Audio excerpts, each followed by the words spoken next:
Hey guys, what's up? Welcome back to the bright side.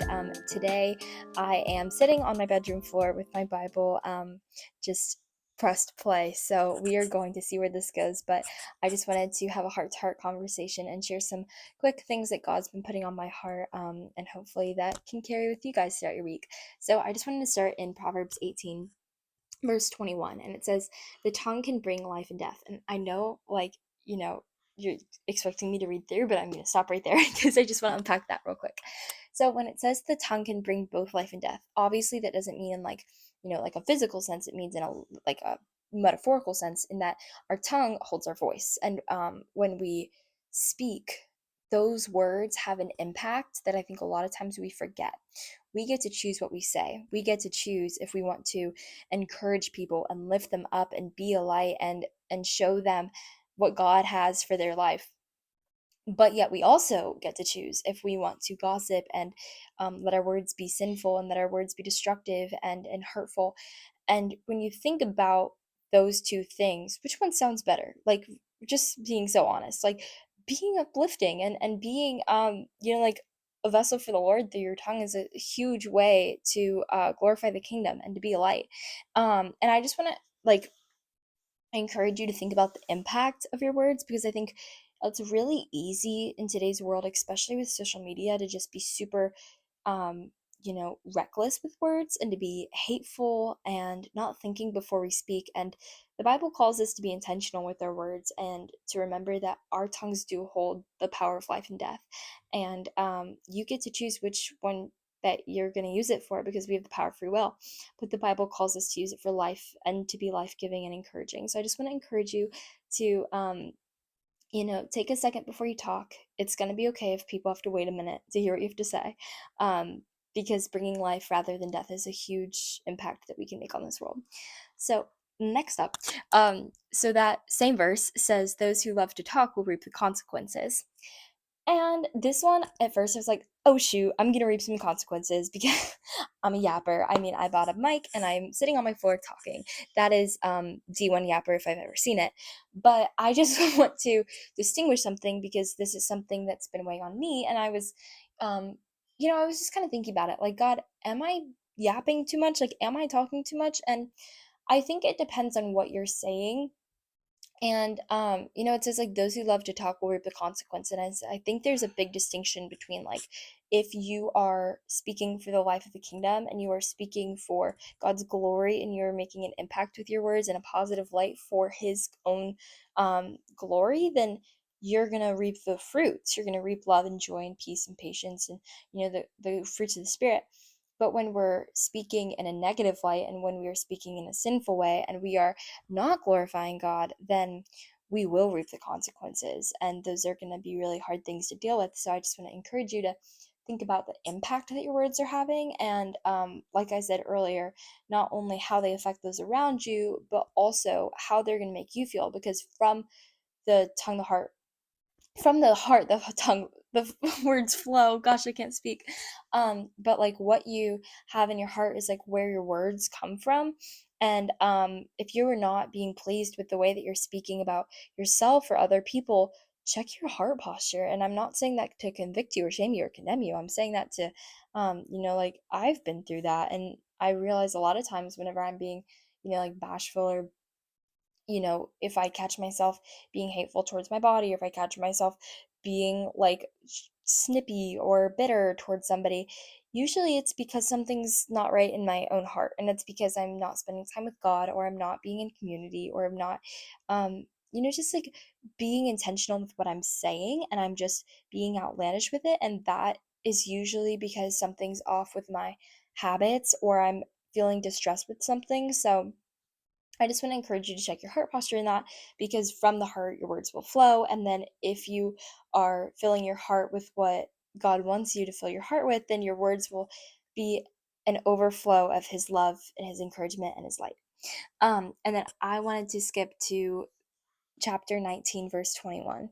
Oh my gosh. If you know this verse, you are going to be like, holy cow, Anna, this is so good, but I cannot listen to it for the love of me. And trust me, girl, boy, I know it is hard, but just hear me out. Hear God out, actually. So, verse 21, well, chapter 19, verse 21.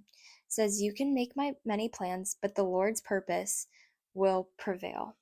And this is something that I struggle with on an hourly basis because this life throws a lot at us that we don't expect. We make a lot of plans and we think we know who we're going to marry. Might not work out. We think we know we're going to college. Might not work out. We think we know where we're going next in life. We think we know what we're eating for breakfast. Then you check the pantry and you're out of your favorite cereal. You know, and that's silly, but like it's so true. The littlest things can even throw us off. So, like a lot of times we try to make these plans. We try to do these things, but they don't always work out. God's plan is going to eventually overcome whatever our plans are trying to do. And something that it's a hard prayer to pray. I cannot speak today. Please forgive me. Um One thing that I've been praying recently is, God, if you don't want it in my life, take it from me. And it's hard because with Lent around this year, I was like, what do I not need in my life? Those things ended up being coffee and doom scrolling. And I'll quickly just share my heart behind that really quick because that kind of applies to this. So I've never actually liked coffee my whole life. I didn't like coffee. And then junior year hit and my anxiety got really bad and school became a lot and I was working and I was doing a show and I had three APs and I was like, I'm holding on by a thread, so I decided to turn to coffee, and that was not good because coffee actually just heightened my anxiety and it just made me feel empty more often than not. And so that was really hard. And I just kind of continued it into my senior year, continued drinking coffee, and not necessarily because I enjoyed it anymore, just because I felt reliant on it, because I didn't feel energetic without it. And so as I was praying that prayer, like, God, take something out of my life that I don't need for Lent. He was like, coffee. Not like literally. But I was like, okay, I can do it. I can do it. So I've been drinking tea and it's been a little hard, but I'm getting through and his purpose is prevailing because I'm starting to learn to be dependent on him and not on coffee because I get up in the morning and instead of making my coffee and chugging it and then my anxiety super high and I'm jumping into social media and doing all this stuff, I'm like, actually, I'm tired right now, but I'm still gonna sit in the word. I'm still gonna be patient. And that kind of, um, you know, patience that he's been giving me is really cool. And I didn't think I was gonna see that right away, but that's an example of how you can make a plan, but the Lord's gonna prevail. Um, and then my second thing for Lent, this is kind of off topic, but I am doing doom scrolling and I'll have to do a whole podcast on this. But if you don't know what that is, it's essentially like with social media, whether it's reels or shorts or highlights or whatever you're looking at, you just keep scrolling. It's like you just get sucked into like, this is so entertaining, this is so entertaining. And it was really hard for me for a while because I would do it right when I wake up. I would do it when I go to the bathroom. I would do it. Sorry if that's gross, but like I would. I would sit down and just like scroll and it should not be taking somebody like this is so TMI, but it should not be taking you more than like, 5 whatever minutes to go to the bathroom. And I just sit there on my phone for forever because I was doom scrolling. So I digress. But anyway, um so yeah, I was just like letting it consume my every moment. I would do it before bed. I would scroll all the time, scrolling through life, literally. And that was hard because you are on this app that is constantly comparing you are comparing yourself to other people. That is the purpose of the app.